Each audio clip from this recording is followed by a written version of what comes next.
துலா ராசி இந்த ஆண்டு 2026 அரிமான ஆண்டு. ஏன்னு வச்சுக்கேன், குரு பகவான் வந்து ராசியை பார்க்குறாரு மிதுனத்திலிருந்து.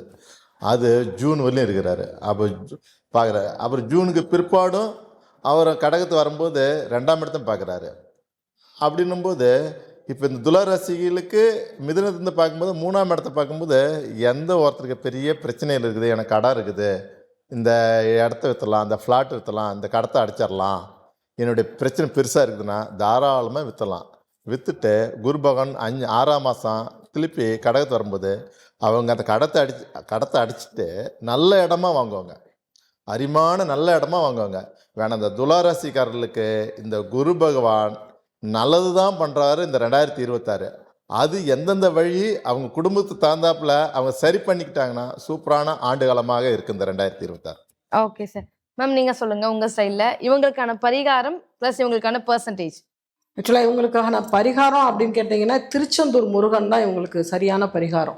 திருச்செந்தூர் முருகனை போய் வேண்டிட்டு வந்தாங்கனாவே இவங்க இந்த ஒரு சின்ன சின்ன பிரச்சனைகள் தான். ஆக்சுவலாக இதுக்கு பெர்சன்டேஜ் அப்படின்னு பார்த்தோம்னா 75% கொடுக்கலாம்.